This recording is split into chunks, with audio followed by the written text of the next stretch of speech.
All right, so the folks in the classroom get to see what I do when I'm making videos, right? You've probably never seen this side of it because you guys are never in here when I'm zooming or making videos, right?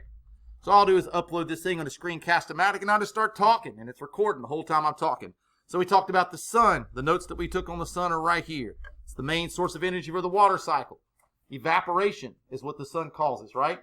So probably doesn't take a genius to figure out what the next slide is about, is it? If I'm going from the sun and I said it causes evaporation,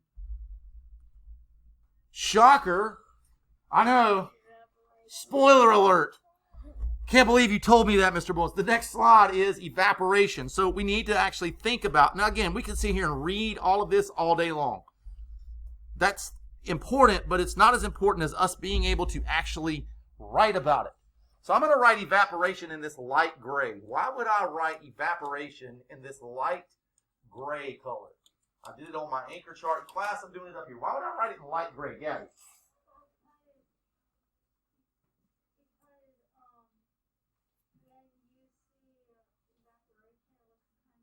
Kind of gray, right? Because evaporation, the easy thing, right, is water or liquid to gas.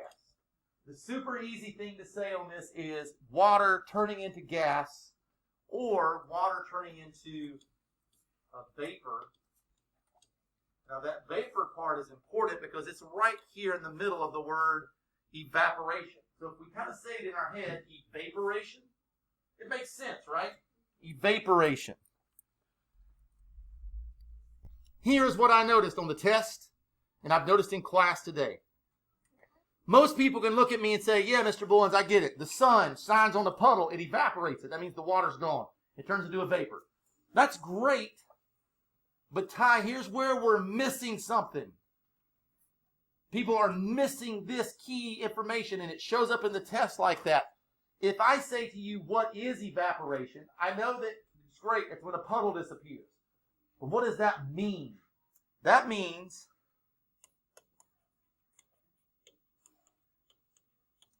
molecules of water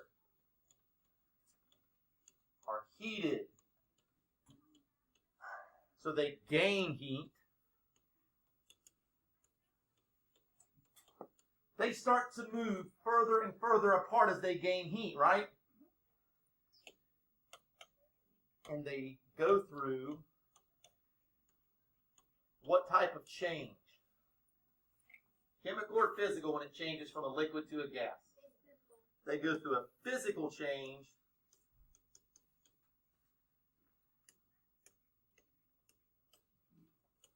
to a gas.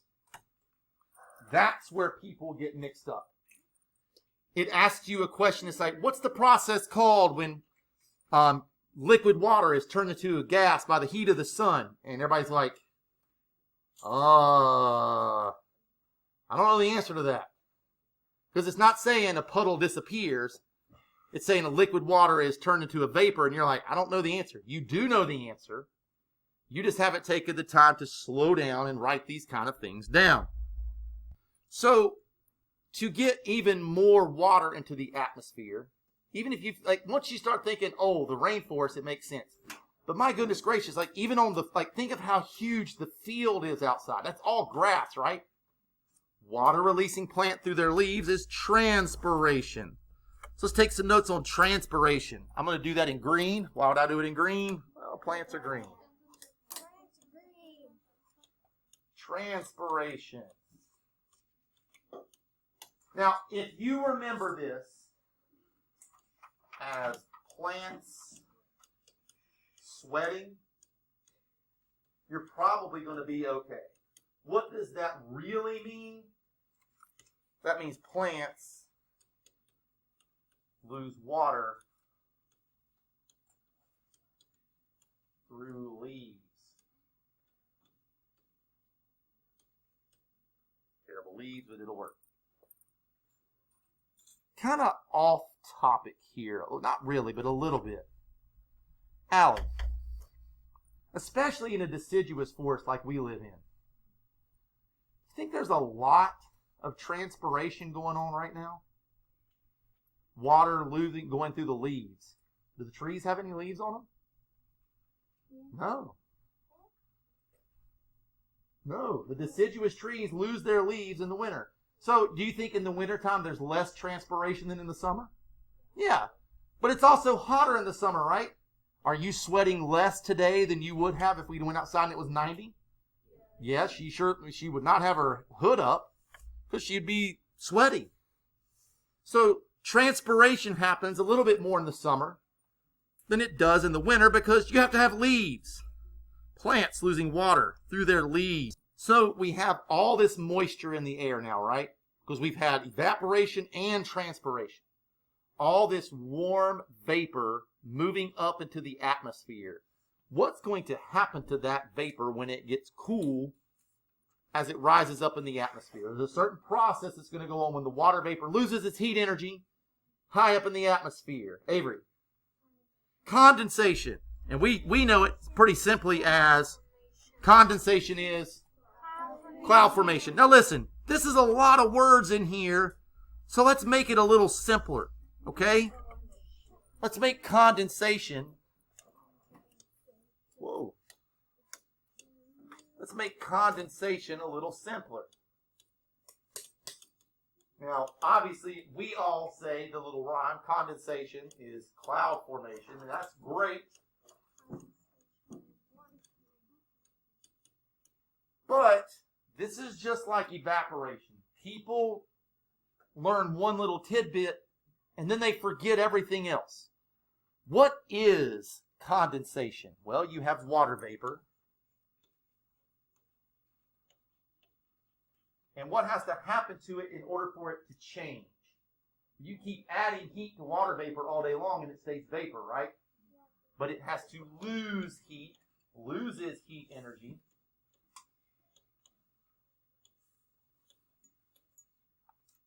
And it goes through another physical change.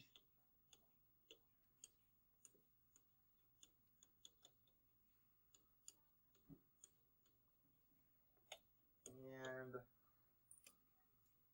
becomes tiny drops of water. What is condensation? Yes, it's cloud formation.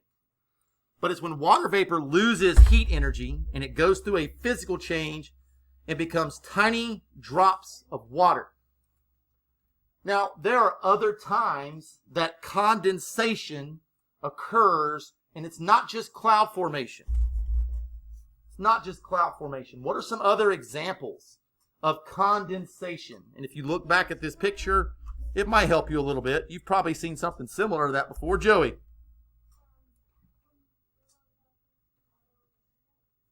Sometimes, yeah, on the window. Yeah, if you have like a cold glass of water outside on a warm day,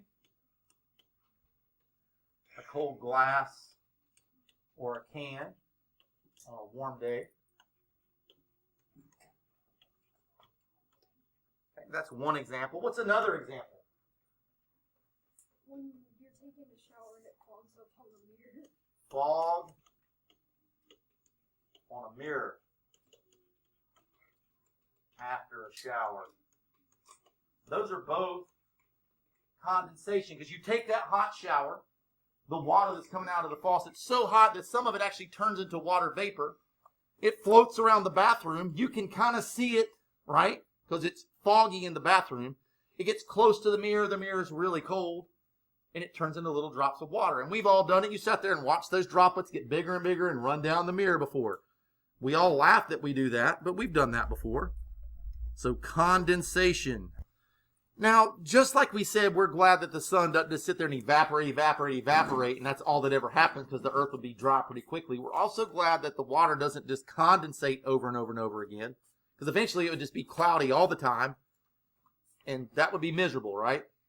Because what happens when it's cloudy outside all the time? We talked about this. What happens when the clouds cover the sky during the daytime? It gets trapped from getting to us, so it's colder during the day when it's cloudy all day, right?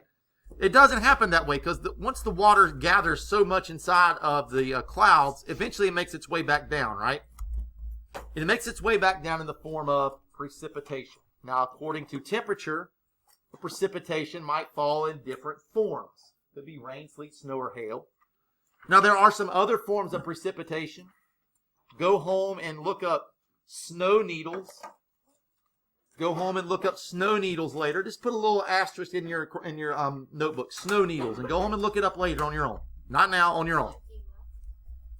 Let's talk a little bit about precipitation. Precipitation. I'll write this in blue. Maybe. There we go.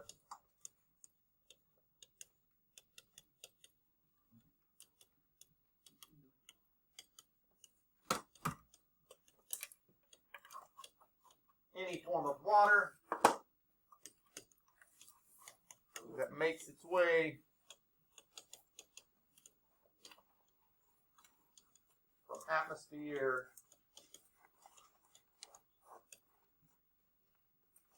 to Earth's surface.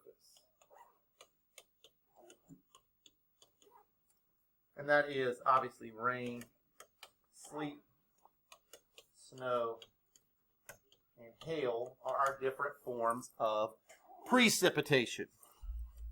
Different forms of Now, typically for us, for the most part, right, we usually go evaporation, condensation, precipitation. Evaporation, condensation, precipitation. And that's what we've kind of labeled as our very short water cycle, right? But there's some things that happen in between all that that we've never officially covered. Well, today I'm officially covering them. And the first one is, what happens when the rain hits the ground? One of the things that happens. Rain will run off of the ground. It runs across the top of the soil, and it dumps off into lakes, rivers, streams, oceans. And not shocking, when the rain runs off of the land and runs into a lake, river, or stream, we call it runoff. It's a pretty easy one, right? Runoff is when the water runs off of the land into a lake, river, stream, pond, or ocean. Let's go ahead and take some notes on that.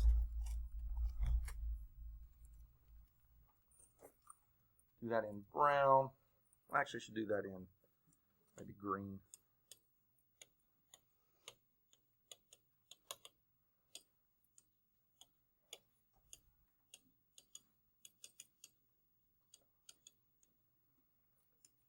When precipitation runs off of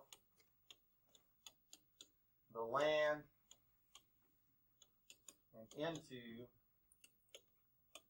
lakes, rivers, oceans, ponds, etc. When it runs off of the land and into somewhere else. When it runs off the land, it's called runoff. So runoff is pretty easy, right?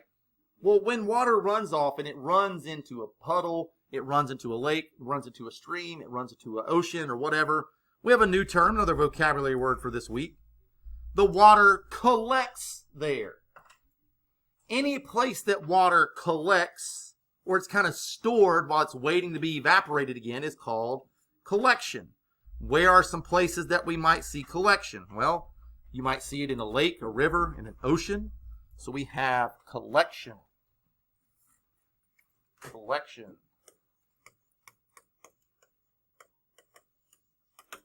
Collection, where water is stored.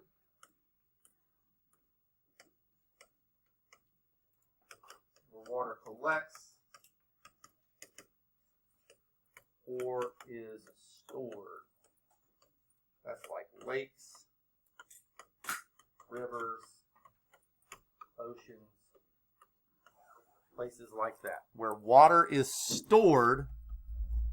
So as somebody made note, hey, Mr. Bullens, when you said collection has the word collect in it, well, sometimes water is stored in the ground. It's still collection, but what do you think we call water stored in the ground? Groundwater. Groundwater is water that is stored in the ground. I don't think that's a very difficult one. Pause this while we write this down. All right, if you take a look at this slide, you can see how much of the earth is covered in water, how much of that is salt, how much is fresh. Take a few minutes to take some notes on that. then smash the like button and subscribe, and we will see you later.